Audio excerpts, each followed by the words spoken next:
Aqui é os nossos agentes especializados. Não conheço uma plataforma brasileira que tem, além de toda a profundidade do know-how, né, com contratos, negociações, honorários, dossiê, casos, agentes, essa área de agentes. Você tem 5 tipos de família na Ritos aqui, contencioso, trabalhista, proteção de dados, propriedade intelectual, corporativa e M&A, que são uma entrevista rápida de 5, 10 perguntas para entender um pouquinho do escritório e a profundidade com a qual você faz esse tipo de análise. Se você é um perfil de advogado, escritório pequeno, médio, grande, banca, etc. O do corporate eu já fiz aqui. Então a gente pode ir para os agentes. E aí nos agentes eu tenho agentes nessas 6 famílias aqui, trabalhista, contencioso. E no Corporated in M&A, a gente poderia vir aqui, clicar e subir aqui um briefing do caso, ou fazer o upload tanto do nosso gestor de documentos internos, que a gente tem dentro da plataforma agora, quanto de computador. E os modos autônomo e interativo. O autônomo ele vai rodar todas as etapas do rito que estão aqui em cima, de forma autônoma, para você a gente entregar no relatório final. O interativo, fase a fase, ele vai te abrir para poder analisar o resultado, ajustar o resultado, conversar com a IA sobre algum ponto do resultado e responder perguntas e gaps possíveis que existirem e forem trazidos pelo nosso rito. Então tem os 2 modos de operação. E é isso. Esse é o resultado da primeira fase, né? Depois que eu subi os documentos no Data Room e passei pela fase de triagem de suficiência. É a mesma fase que tem algum tipo de output, né? Então a instalação focada em cláusulas do Data 1. E ele já detectou aqui uma notificação KD com obrigatoriedade, né? Para ver se está dentro do limite, etc. O motivo. Tem a aprovação regulatória, porque ele também detectou que setor de energia, então talvez seja necessária a aprovação prévia do regulador ANEEL. 3 questões de sucessão legais BR e os artigos, os fundamentos e o threshold do material sugerido. E aí ele te entrega aqui um resumo narrativo para toda a fase. Então, o que foi feito nessa fase? Foram extraídos 25 cláusulas relevantes, 12 documentos. É bem completo. Olha a questão de titularidade, resolução de conflitos, não concorrência, cessão de cotas, provisões, change of control, licença ambiental, notificação acadêmica. E ele te entrega também para o usuário, né, um relatório sempre toda a fase, para cada um dos documentos nessa fase, que foi detectado, qual documento e quais cláusulas relevantes foram entendidas. Lá dentro tem a estrutura de operação, acontece na seção do documento, o texto literário compra 100% das cotas, o valor indicativo de 210 mil, o signing previsto e o closing previsto, o foco na due diligence e o contexto adicional. E isso para cada um dos documentos ele nos traz as cláusulas relevantes já mastigadas. Isso por si só já ajuda muito o advogado a entender o caso. Aí eu passo para a próxima fase, então. O interessante também é que para cada fase eu posso conversar com a gente, falando, cara, não ficou legal isso, eu gostaria que você aprofundasse nesse tema. Ele refaz a fase com essas considerações a mais no prompt, ajustar, que eu também posso mudar algum valor e reordar a fase, ou editar a saída, que não é ajustar a entrada, né? Editar a saída, que eu posso vir aqui e falar compra de 80, porque vai que era 80, alguma coisa, você sempre tem a liberdade de poder utilizar. Então você, na verdade, eu falei um pouquinho errado aqui. Você pode editar a saída, para não ter que reprocessar. Pegou só um número errado, alguma coisa que eu queria colocar mais informação, você edita. Você pode ajustar e mandar ele rodar de novo. Ou conversar com a gente, que você conversa sobre a fase. Ah, quais são os principais pontos que eu devo me preocupar agora? Alguma pergunta, algum chat aí interagido. Continuando, então. Ele vai fazer o inventário do Dr. Room. Pronto, ficou pronto. Ele traz aqui, então, que tem os requisitos, né? E quais agentes ele encontrou. Então, ele encontrou na área de societário e governança, contratos materiais, trabalhista e RH, tributário. Então, são quais áreas ele encontrou documento. Ele não encontrou nenhum documento na área imobiliária, mas se você quisesse também fazer tivesse alguma matéria de imóvel, alguma coisa, você marca, anexo o documento. Não tem problema, né? E aí você pode falar que não é aplicável. Mas da mesma forma que não é aplicável, você pode simplesmente deixar pendente também e continuar se quiser. Ou aplicar os campos relativos, mas ele já faz toda a extração e inventário para você.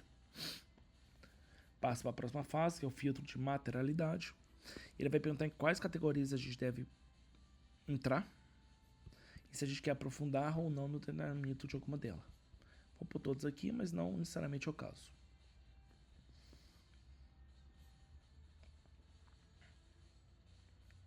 Se também tivesse encontrado um gap, esse caso aqui tá completo.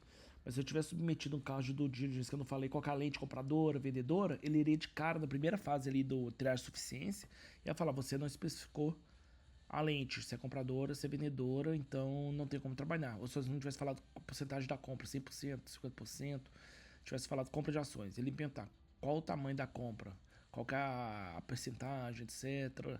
Porque são dados que são importantes para o processo de due diligence. Então, em todas as etapas também, se não tem informações suficientes para prosseguir, ele levanta um questionário aqui com as perguntas que você deve responder e melhorar a análise dele. Tá continuando a fase, né? Faz questão. A gravação tinha parado, mas acho que é possível você entender normalmente a partir daqui. Ainda está na mesma fase, ainda está fazendo extração de issues por categoria. E ele já vai me trazendo os achados críticos aqui. No caso aqui é de uma compra de uma empresa de energia, com várias patentes na titularidade da pessoa física do fundador. Então ele já traz essa questão de não ter deliberação societária para ver integral de cotas, não tinha nesses meus documentos, né? Não tem a titularidade da patentes essenciais, estando na pessoa física do fundador. Essa glosa de despesas de royalties, riscos, titularidade de patente, sessão trabalhista previdencial que tem o problema, licença de operação da usina, porque uma das usinas dentro desses meus documentos de datam reais que eu peguei, viu, Maurício? Essa licença de operação da usina estava vencida. Então, ele já alertou e falou, opa, pera lá. Obrigações, change of control. Então, ele, por enquanto, risco sistema de revisão de regras de compensação do GD pela ANEEL. Ele está me trazendo aqui, então, algumas issues, né, como eu disse, dados documentos aí que a gente levantou. Esse processo é o mais extenso de todos, porque ele realmente vai em cada um dos documentos, faz uma pesquisa na internet, faz uma pesquisa na nossa base de dados, faz uma pesquisa na LLM, para trazer toda a questão relevante a um processo de due diligence, né? Pronto, finalizou.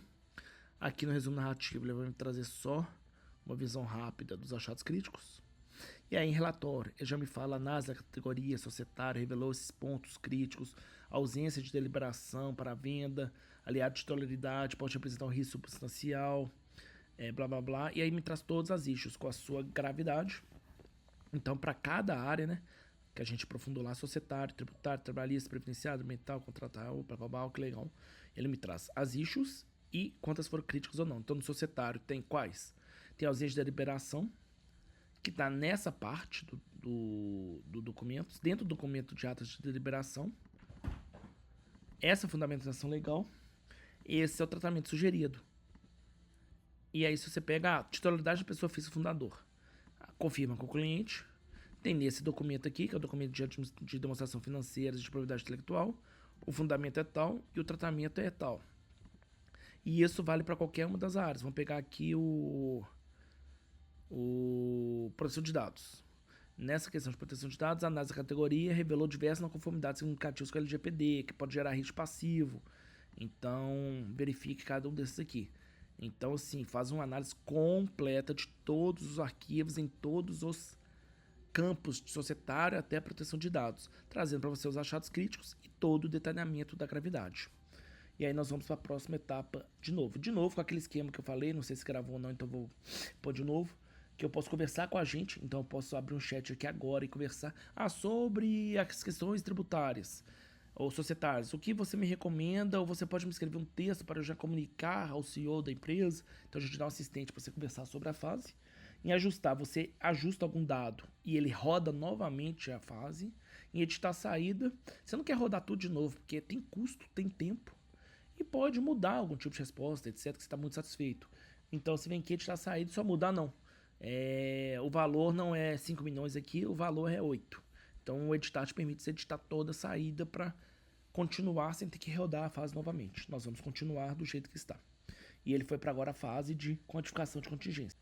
A quantificação, mesmo esquema, ele te traz um resumo narrativo. Nesse caso, não foi necessário gerar nenhum tipo de resumo. E te traz o relatório com a quantificação. No tributário, tem essa questão de contingência fiscal de ICMS-ST com jurisprudência desfavorável. Já pegou até essa ideia, isso é baseado até no law mesmo, no nosso rádio de jurisprudência. Com esse valor, essa glosa com esse valor, Essa divergente de provisão contingente trabalhista tem esse valor, que são tudo coisas que deveriam vir no processo de due diligence. Inclusive, no trabalhista, tem uma contingência também trabalhista, tem um passivo latente de uma ação coletiva de horas extras, de 3 a 5 milhões que não foi definida ainda, então pode ser um problema realmente na aquisição de 100% das cotas. Então traz toda a questão, tem uma multa de IBAMA que não foi paga ainda, que está na justiça. Então aqui te mostra todo o turno de ajuste de conduta. Então te mostra tudo para todas as etapas. Vamos prosseguir. Ele agora vai montar categorias e os gaps para poder depois te dar um parecer do due diligence. Pronto, a fase ficou pronta. Ele me traz de novo na RC o resumo narrativo, né? Falando que consolida os achados da due diligence, agrupando os erros críticos por categoria, etapa, criticidade, etc. Traz de novo o relatório. Agora já é um relatório mais denso. Muitas dessas vezes pode parecer também repetitivo, porque inclusive são as fases que estão sendo feitas para gerar o relatório final para você. Avancei, mas o conceito de novo é que toda fase a gente tenha uma saída, uma revisão do advogado ou do usuário, a possibilidade de ajuste ao conversar com a gente e o rito seguindo nessas etapas aqui. Obviamente cada agente tem um rito, uma etapa diferente. Esse é o do diligence. Nós temos 36 ou 42 agentes especializados, cara. Eu não conheço uma plataforma, nem a Harvard, que tem agentes especializados dessa forma. Inclusive, boa parte deles veio de agrupado de várias. Uma parte foi ideia de Harvard, uma parte veio ideia de Cloud for Legal, outras ideias minhas mesmas, outras próprio brainstorm meu com a IA aqui e com tudo que o Knowledge oferecia para construir esses todos ritos que vocês estão vendo aí em 5 famílias e que incluem, né, propriedade intelectual e outras e agentes. Pronto, acabou. Esse é o parecer. Te traz de novo um resumo executivo, falando do trabalho protegido, etc, notas de referência, o cabeçalho, então estou olhando pela lente do comprador, o target é esse, o tipo de operação é esse, o valor é esse, o setor é esse, o veredito é renegociar por causa dessa borderline, os scopes que foram feitos, as análises, os gaps todos que você viu ali durante a confecção. A fase que importa é realmente essa última, mas tem todo o rito para poder chegar nela, né? E isso também pode ser rodado de modo automático. Eu rodei no modo interativo, que eu posso interagir em cada etapa do rito, mas no modo automático ele iria todas as etapas sozinhos para já me soltar esse final. As issues, com severidade, categoria, tudo mais, bem completo. Imagina se mandar um relatório desse aí pro cliente com 20 issues, com todas as categorias analisadas, em uma análise de 30 minutos do diligence teoricamente complexo. As quantificações, que você também viu, as garantias e outras questões, os precedentes, a estrutura de proteção e o roadmap. E o roadmap imediato de 30 até 30 dias, 30 dias a 90 e 90 dias que é o pré-closing. E as recomendações finais com todos os handoffs ali. E isso é, de novo, o resumo executivo. No relatório, aí sim você pode gerar o relatório final. Inclusive, conversando com a IA aqui agora sobre o relatório, se você quiser tirar dúvidas, enriquecer alguma coisa, então isso é muito prático. Aqui embaixo é muito legal, porque já acabou o rito de due diligence. Se você quiser, eu já posso pegar esse resultado e encaminhar para a gente que faz closing checklist, ou revisão de NDA, ou revisão de cláusula de PI. Você escolhe, porque em vez de você ter que abrir outra agente e subir todo o material lá, eu já posso pegar esse resultado e minha análise e abrir o outro rito já embutindo esse material todo para você lá. Muito legal. E aí o relatório, ele agora realmente gerou um relatório mais escrito, né? Não é mais textual aqui, ó.